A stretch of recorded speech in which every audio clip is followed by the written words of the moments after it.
Recording. Is it recording now? Yeah, I think so. Okay. Hopefully that works.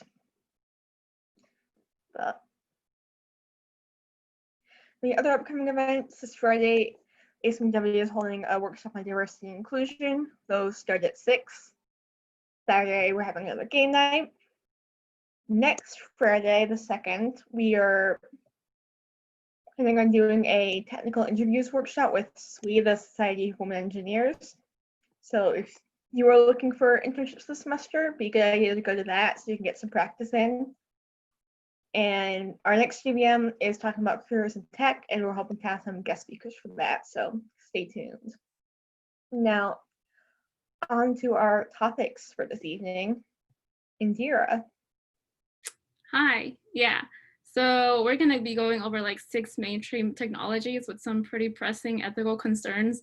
And then after that, we're just going to get into some breakout rooms and then discuss some of them. So we're starting out with content moderation. One of the biggest questions in content moderation tech is, do companies have a responsibility to monitor what's on their platforms? And if not companies, then who has that responsibility? So probably at the top of the list on ethical issues in content moderation are political ads and misinformation. So 2 of the most notable actors you'll probably see on the news dealing with these ethical concerns are Twitter and Facebook. Both have had 2 pretty different approaches to ethical ramifications in misinformation. Like since last year, Twitter has actively been making efforts to ban political ads from their platform, specifically ones with misinformation, while Facebook has been like much more lenient with allowing the spread of misinformation on their platform. And only within the last few weeks did they like publicly address the measures they'll be taking in regards to misinformation in this upcoming election. So some of the consequences of Facebook's leniency have included some real life violence, such as the mass genocide of Rohingya Muslims and the murder of protesters in Kenosha, Wisconsin. So these are some pretty serious ethical concerns we have to think about. It's also valuable to start looking at how other social media companies such as Discord or Reddit are addressing ethical concerns in content moderation, because in those cases, the user themselves are doing most of the content moderation. So there's definitely some interesting ethical issues to think about in that area as well.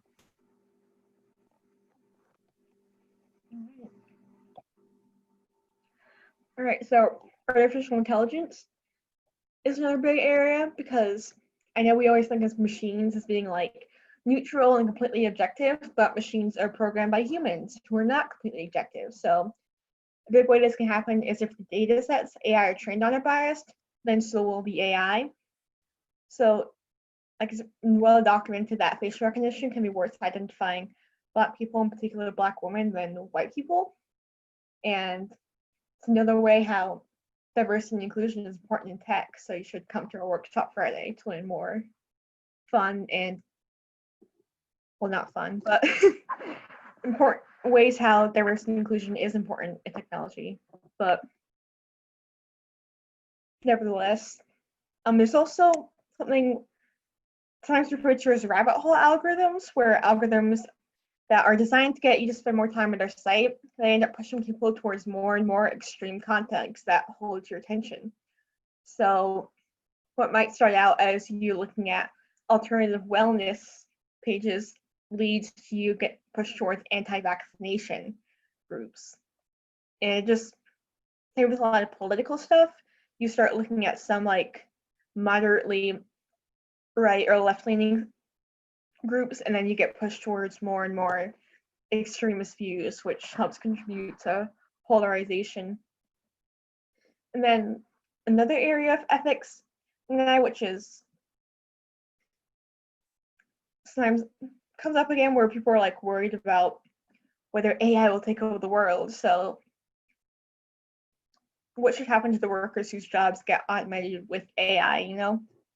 That's more of a social question than something for the technology just to think about, but it is something to consider, like,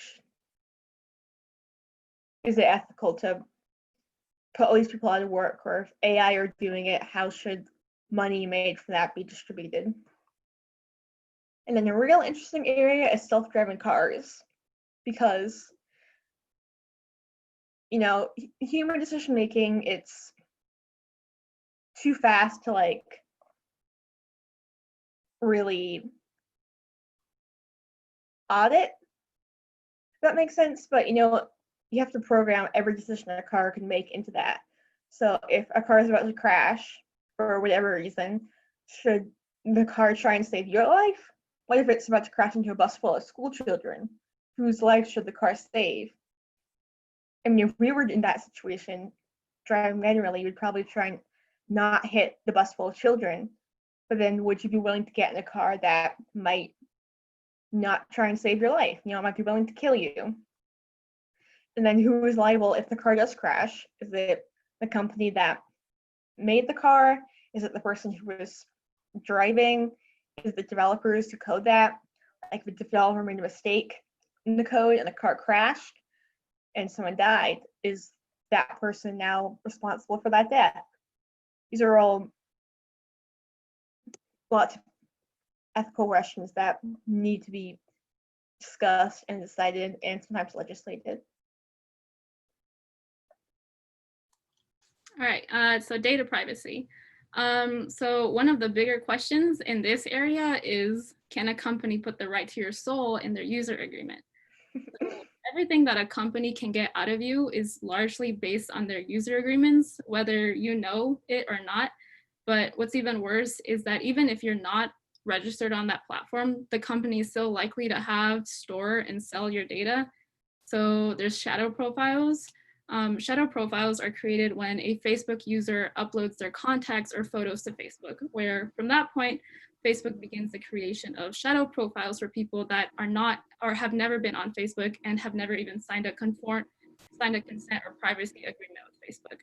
So with this data, Facebook is able to direct and influence people who do not have a Facebook page to sign up for Facebook in order to get more of their data that they already have a place for. So there's also the infamous Facebook Cambridge Analytica scandal, pretty prominent during the 2016 elections. Just one example of their ethical mishaps was whenever one of your friends took a survey sponsored by Cambridge Analytica somehow decided it was okay to access all of your Facebook data as well, giving away your information to entities not only set out to target you, but data that help target, influence, and misinform many, many others. And then lastly, there's dark patterns, which a lot of social media platforms have integrated into their websites. And this allows or influences users to give more of their personal information away by blocking certain features from them until you give them more of your data. Yeah.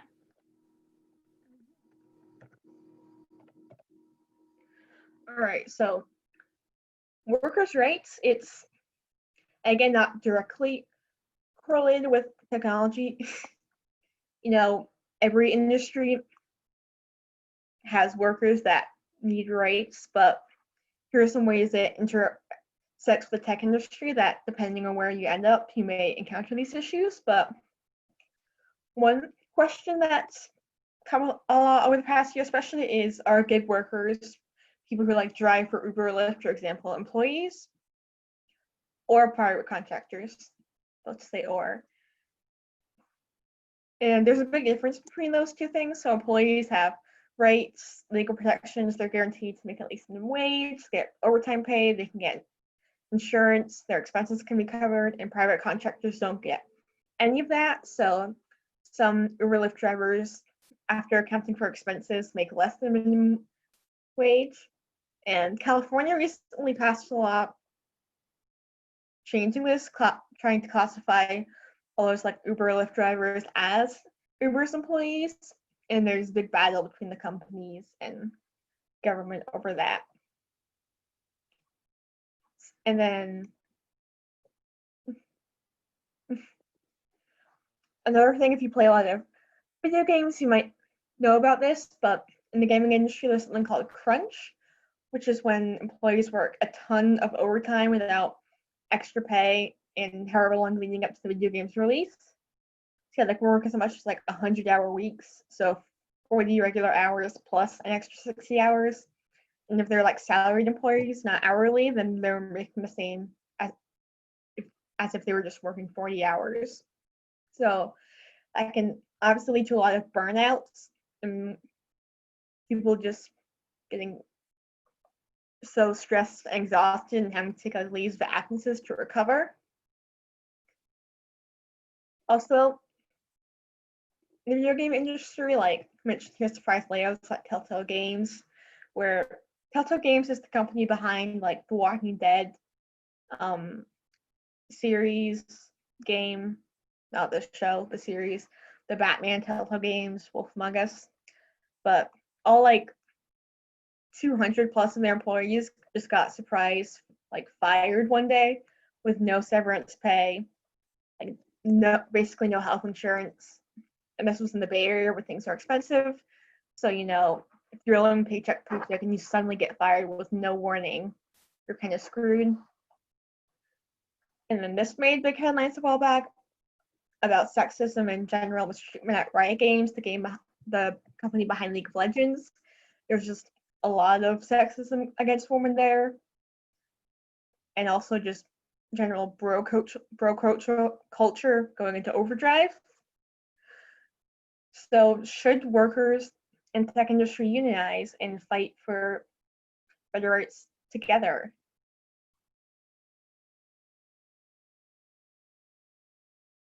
All right, I'm gonna try and share a video here. Let's hope this works.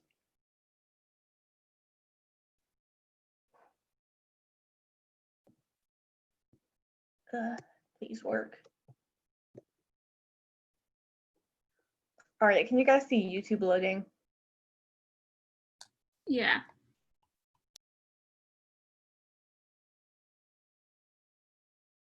Cool.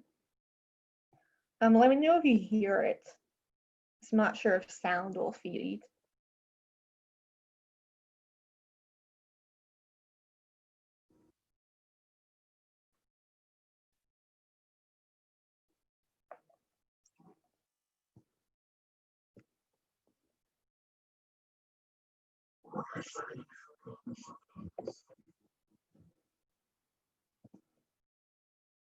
Do you guys hear it?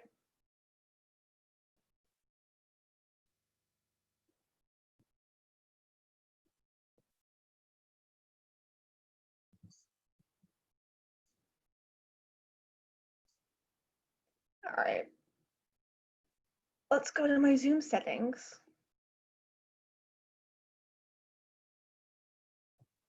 Okay, it didn't make sound a bit. It's just being slow.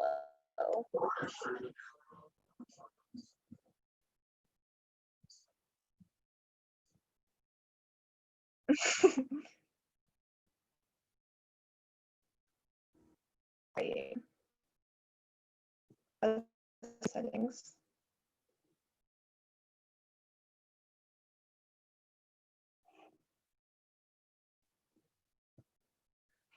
All right, who knows how to share my audio with you guys?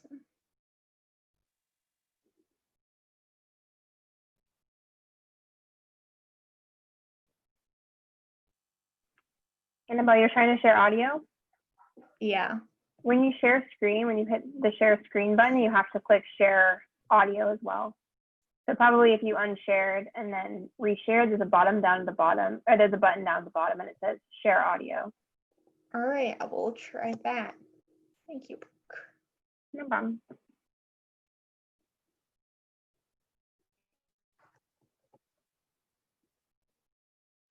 We're entering an era in which our enemies can make it look like anyone is saying anything at any point in time, even if they would never say those things. So, for instance, they could have me say things like, Killmonger was right, or Ben Carson is in the sunken place, or, how about this, simply, President Trump is a total and complete dipshit. Now, you see, I would never say these things, at least not in a public address, but someone else would. Someone like Jordan Peele. This is a dangerous time. Moving forward, we need to be more vigilant with what we trust from the internet. That's a time when we need to rely on trusted news sources.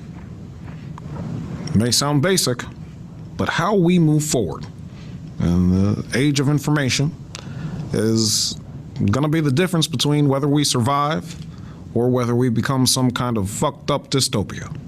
Thank you, and stay woke, bitches. All right. So yes, that was obviously an example of deepfake technology. Ugh.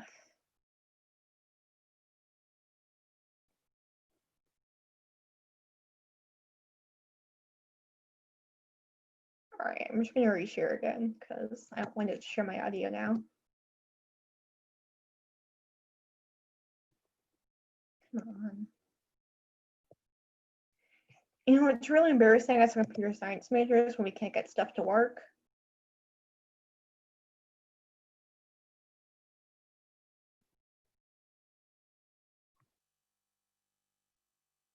But yeah, so we now have the power to create these videos that are incredibly difficult to validate as being authentic, especially for the human eye. So Twitter has attempted to ban such images and videos. He also recently labeled a video the president tweeted that showed Biden playing "Fuck the Police" misspelling as manipulated media.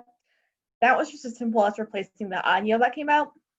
But if you can literally put words in people's mouth, then you know what is truth. What happens if we can't tell reality from lies, and how could a deepfake video impact an election, a trial, a business? You know, there's just so many possibilities.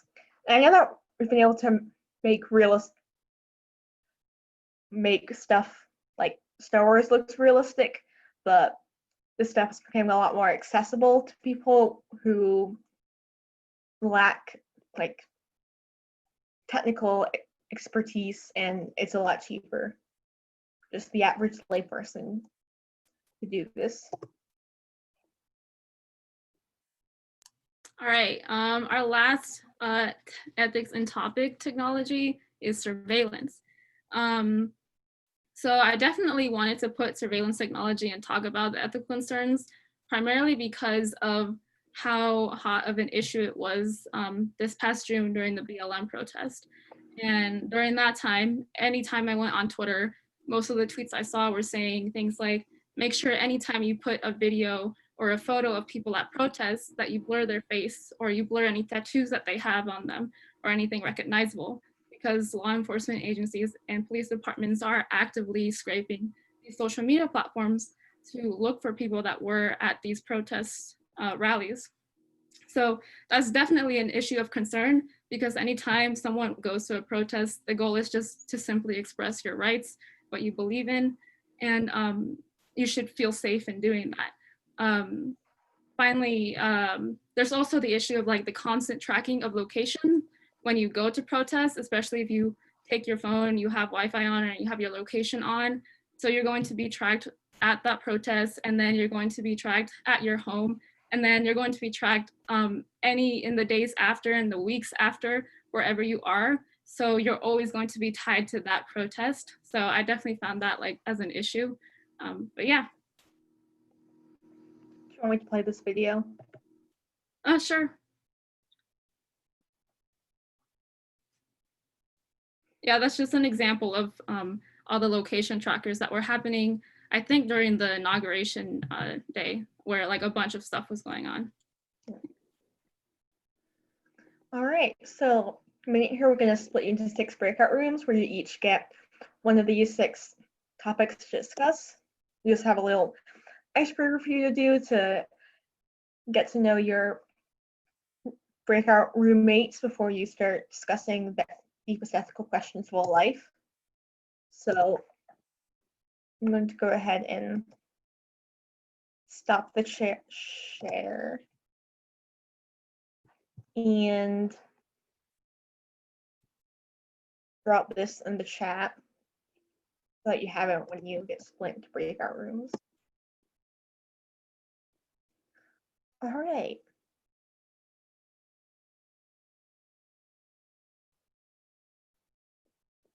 All right. Into 6 rooms, it should number them, and then your topic is the room number lined up with the topic number.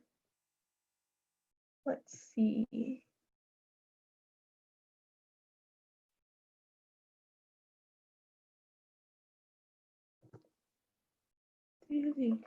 So I'm just trying to make sure there's like at least one officer in a bunch of rooms. So give me a second.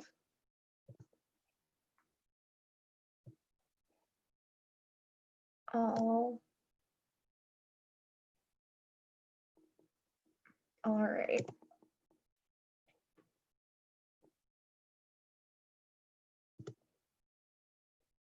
I was doing the automatic one.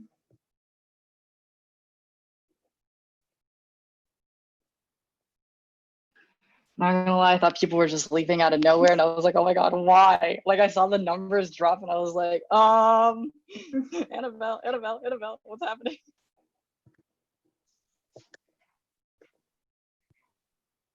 Are you going to a breakout room, or are you gonna stay here? I'm going to join 6. Okay, do you need me in 6, or can I stay in a main room? You can stay in main.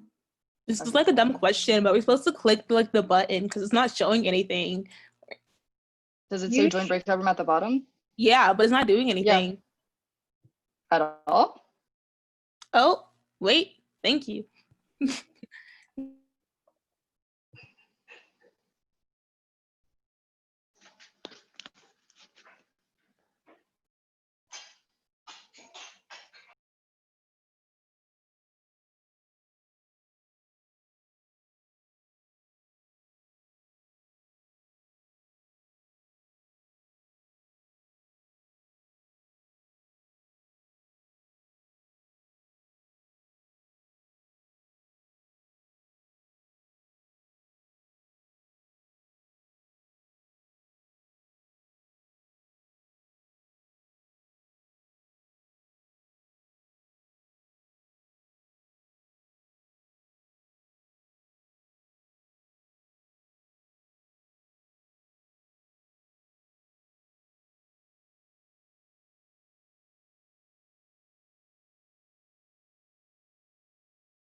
How was it? Good. Good? What'd y'all talk about? Oh wait, actually keep that. Okay. Don't tell me yet. We didn't But how really was it have other any than that? significant disagreements or anything. It was mostly just like sharing information. There's always one group that has significant disagreements. Those are the Yeah, interesting ones. Sounds like the controversial groups, primarily like the surveillance and deep fakes one might be, or content moderation. Like actually all of them except for workers' rights seem to have a pretty obvious contradictory viewpoint. Workers' rights is like, do you like workers' rights or do you not like workers' rights? Like, is anyone gonna say they don't like workers' rights? I don't think so. I hope not. Yeah, but people have different ideas about what unions are and should do, and so I wanted to bring that up. I like unions. I think they're good. But I know nothing about unions in the computer science industry. But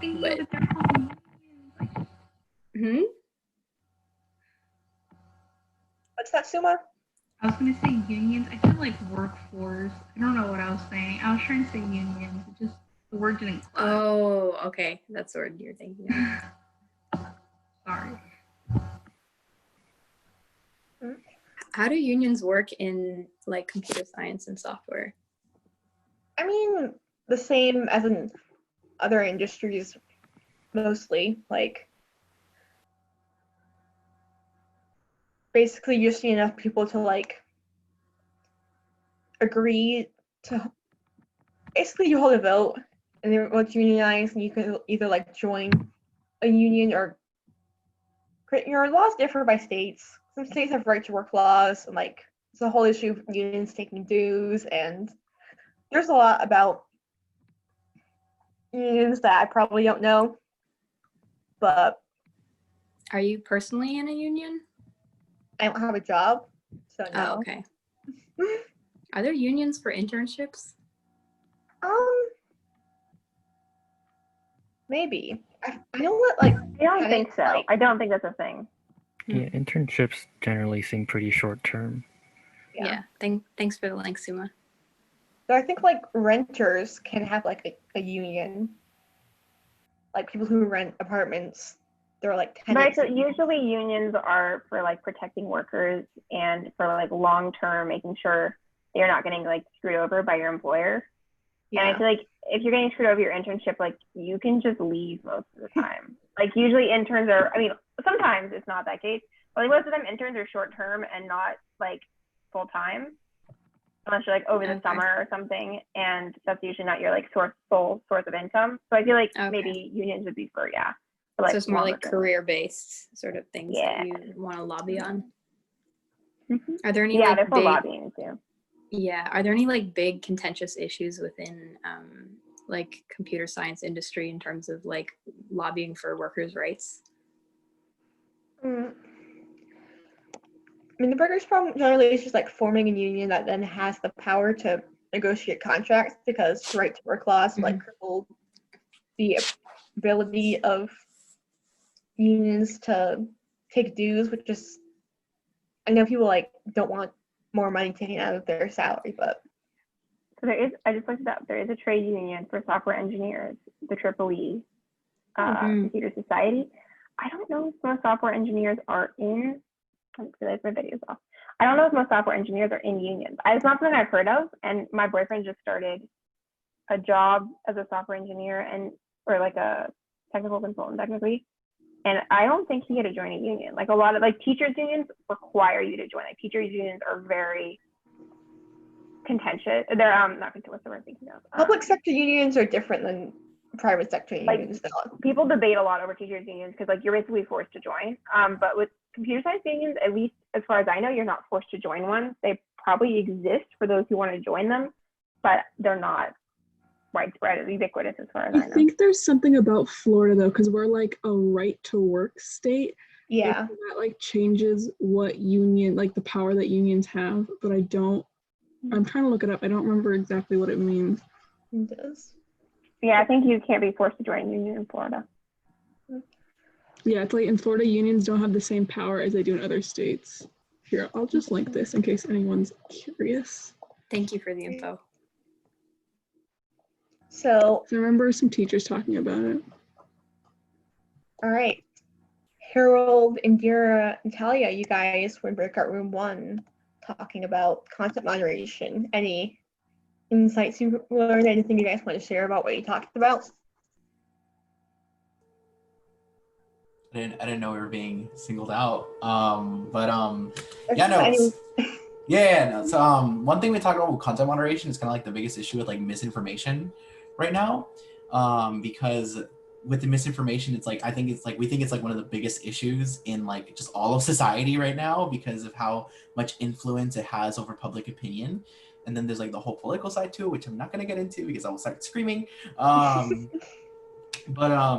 It was like, how do we even moderate that? Because like when you remove misinformation, like misinformative content, you have people kind of conspiring that it's like censorship of the truth.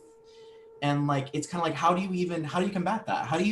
If you try to get rid of the content, you have a new issue of just people like further believing these things because people saw the misinformation already. So it's a dilemma. He who determines misinformation determines perspective. That's also true, Kate. So it's like, what do you do? One thing you can do is like, instead of just removing it altogether, you can actually keep it there or promote it even and say why it's wrong, why it's misinformation, and give it all those points so that people don't think like, oh, they're hiding the truth, they're all this jazz, but then more people see it and more people won't believe it. So it's a really complicated issue. Case in point. I feel like it's hard because people also like to, just battle people. Like when you said, oh, just give them points about why it's wrong, I just like, my mind immediately goes to like anti-vax and how that all started with like one article, but then it got spread around and people tried to support it, even though it's just one misinformed article. That's the thing. Yeah, I don't think misinformation has to do with perspective all the time, because sometimes things are just like objectively wrong. Like sometimes things are just like actually facts. Like there's a difference between like facts and opinion, and people will like try to argue with the facts. So misinformation is partially perspective, but it's also, that's a hard issue. Yeah, the trouble comes, I think, when people interpret facts as opinions, and the fact is that to some extent, like all facts, regardless of what they are or how like objectively true they seem to be to us, may not seem that way to somebody else because they may value evidence differently. So although we want to have this kind of like binary view of opinions versus facts, and as something that you can either prove that's true or something that is just up to your personal interpretation of reality, it's often not exactly that way, because people who are anti-vax may see, they may value personal experience as a higher form of evidence than like, scientific studies. So I think like that's the issue with all sorts of content moderation on Facebook and whatnot, because, determining what is false kind of determines your perspective on things. Am I wrong? Yeah, I think it's hard. I think it's hard when people don't like take facts as facts, for sure. Yeah. All right. Breakout room 2, Amelia, Victoria. Somehow you guys only had 2 people in your room. Didn't know how that happened, but you guys were talking about artificial intelligence. Anything you want to share? Yeah, these bots are gonna trick all our parents into thinking things, and then they're gonna be scared, and I don't know how to deal with it, like explaining these things because they see it and they think it's real. And this is like a real problem. Like, Yeah. I don't know, primarily on like Facebook. Go ahead, Victoria. Yeah, so a lot of times on like Facebook, and like even I've noticed in Twitter, like especially like in June and July, as well as like maybe like a WhatsApp, there's a lot of like false information being spread out, and there's bots like mass tweeting it, so it starts like trending on like different like websites and stuff. And since it's like getting so much like information and getting like so heavily noticed, a lot of people are going to think it's true, because I mean, what else do you have to believe? You see it so many times. A lot of times the accounts look like really like realistic, like it's just like actual people like kind of like normal looking like usernames. So it's kind of hard to be able to tell what is true and what's false.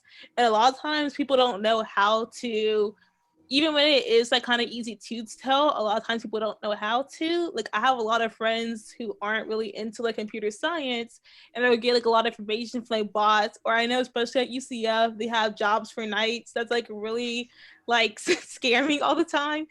And a lot of times, sometimes not everyone knows that if you get a job thing from a Gmail account that literally anybody can make, where you get paid from PayPal and they need your PayPal account, it's probably not a good idea to do it.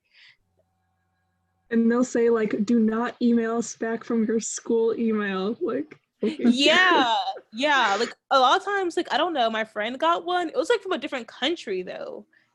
And I'm not really sure what it was. They didn't really look legitimate either. So yeah, and also like know from personal experience, my parents don't like to use credit cards and oftentimes think they're getting scammed or like really scared by someone taking their credit card information. And also with like AI, we also talked about TikTok, which is really popular at the moment. Because like I know from my personal experience, there's literally things that I text people about or they text me about and it comes into their For You page. I've also noticed that when I used to live with my other roommates who were pre-med, I got a lot of random doctor things on my For You page that I do not see anymore. Yeah, after I moved out from them. And yeah, and it's like, especially with like a lot of the things that are happening on TikTok, there also like are a lot of social problems on that like social media site, and you think they have the algorithms to like go through my phone and listen in to different topics that I'm interested in or different things I'm talking about. How come they can't prevent like all the bots and AI bots on there, which I think is also very interesting. Okay, we got room 3, Alex, Brooke, Camilla, and Leia. You guys were talking about data privacy. Anything you want to share? So we talked about how Facebook is creepy sometimes. One of the people in our room mentioned that they need a Facebook, and immediately Facebook started recommending people that they might know, even though they hadn't added any personal information. So we thought that was a little bit weird. I think Twitter did the same thing to somebody else. And we were talking about how weird it is that they like have information on you, and like once you join, it's like, oh, you're finally here, and like they already have all this information. A lot of these people that you might know. It's really creepy. And we talked about like maybe our responsibility, like who's to blame for that. So is that the developers? Is that the middle level managers? Is it Mark Zuckerberg? So like I think the point that I made was I don't know if individual developers like know that that's happening when they're working on something. Like sometimes when you're working on your own piece of code, you might not realize the bigger picture. And I think Mark Zuckerberg could definitely be to blame. Like he could be the one orchestrating all of that. But a lot of times like CEOs and stuff don't deal with like lower level code and stuff. So I think we should look more closely at the middle managers who are the ones dictating what's happening and then reporting up to the CEOs, because I feel like they've got more of the big picture, and they might not, but they might be close enough to the bottom to know what exactly is happening. So I don't know, that's just my personal opinion. Anything else you guys want to share, people who are in my room? Another thing that we had discussed was transparency with what's being done with our data, and also the need for regulation over our data. And something that like we agreed on for like the regulatory stuff is that that we need more like engineers to like focus on, to be like part of the regulatory committee in our government for technology. Can't keep having people who don't even know how to like turn off their location to manage all this data privacy stuff. Yeah, something we mentioned in our group is just how new technology is in like the big scheme of things, and how there's not a lot of higher level regulation, even though it's such a big thing. For room 4, Desiree, Kate, Regan, Suma, Victor. I know you guys were talking about this when I jumped in, but anything else you want to add RE workers' rights? We did talk a little bit about the Hassan Minhaj episode where on Patriot Act, where he talks a lot about video game industry and software. It's not really about software, but it kind of relates to the software industry in that a lot of time, at least from what I gained off the episode, which was a while ago when I watched it, Suma and I both saw this, but they talked a lot about how video game industry will hire people, let them work overtime and burn themselves out, and then they'll just fire them and then, not really care about them or, about their well-being or mental health. And we kind of related that to like what's happening in software industries. My dad always worked overtime and is very stressed out in his job, but I don't know if this is generalizable to the rest of the industry. Yeah. All right. Technically a software problem, but there are things we might encounter when we go and get jobs.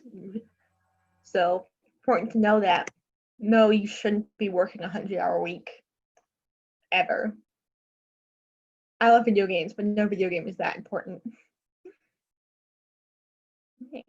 We got room 5, John, Pablo, and Victoria Galvin. You guys were trying about deepfakes.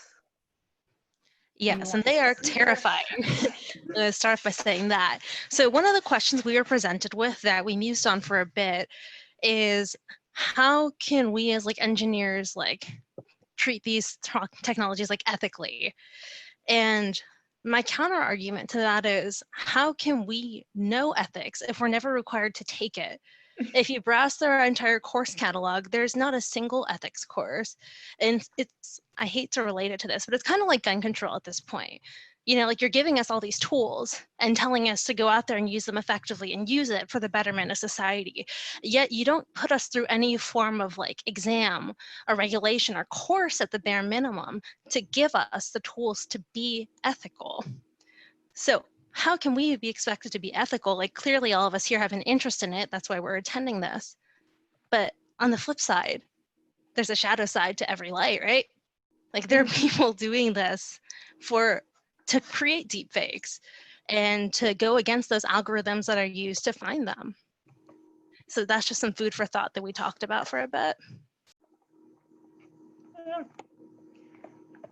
I know in the IT program, there's like a course, like a mandatory course, which is like ethics and like technology. I took it last summer, but like the class did not seem to talk much about technology. He only really talked about, like, he used examples of technology, but like 1 or 2 out of the entire course. I think not just making it important for like the department to know like, hey, we should have like an ethics course, but to make sure that these ethics courses are like nicely put, if that makes sense. Topical, actually relevant to things we might have to face. All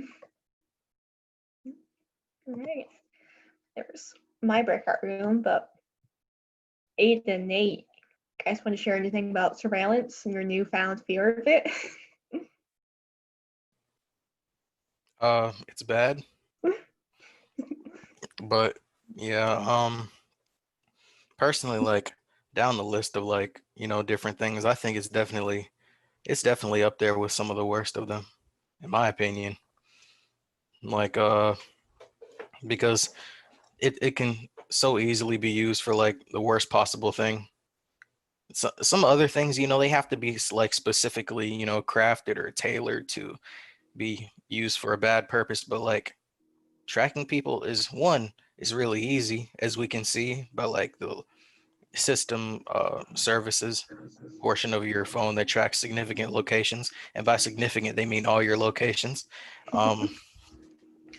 Like yeah, it's so easy to use it for bad stuff. Like I kind of wish like that wasn't really around, besides like GPS technology. Yeah. Yeah, go check your phone's privacy and location settings if you haven't done that in a while. You might be surprised at what you find. And It's I feel able, like part of it. Oh, sorry. Go ahead. it was able to track me all the way back home to the Philippines when I went back home for vacation to my hometown where I only used Wi-Fi once. That's how far I can track you. Yeah, and I feel like part of it is like when those, pop-ups pop up when you get a new app, and some people don't read them. It's just like, yeah, agree.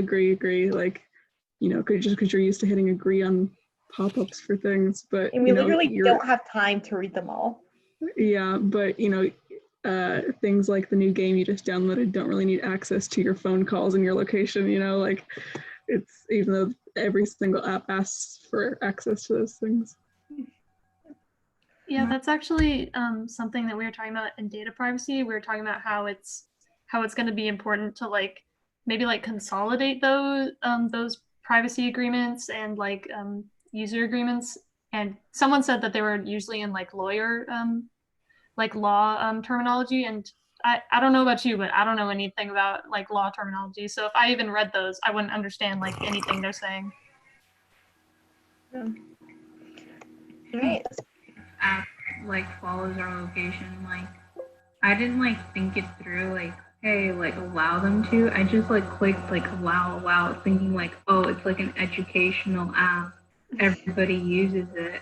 Why am I gonna stop and be hey, let me see what is on this app. What are they tracking? I didn't think a second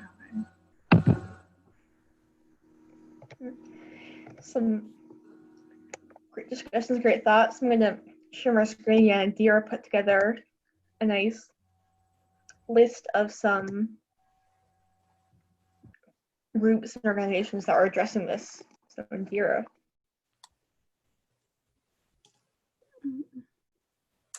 Yeah, so I did just put together some organizations that I found that are actively taking efforts to address issues of ethics in tech. And I actually was interested or surprised that UCF has a whole center of ethics that I think just opened last year. And they even have some ethics ambassador positions, which I've linked to this slide.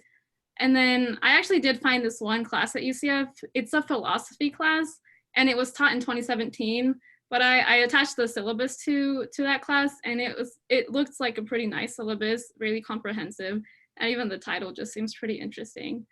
And then lastly, I don't know if anyone's watched The Social Dilemma on Netflix, but it's a documentary, and I was just really reminded of just how much social media controls us, or even influences just our decisions in everyday life. But yeah. What's cyber doulas? That sounds interesting. Yeah, that's actually something recent that's kind of been forming up. It's a lot of Instagram kind of influencers, but that kind of contradicts the point. They're basically tech therapists. So they create a space for people to heal within everything that they've been affected by through tech. And it's just interesting, this movement that's been created.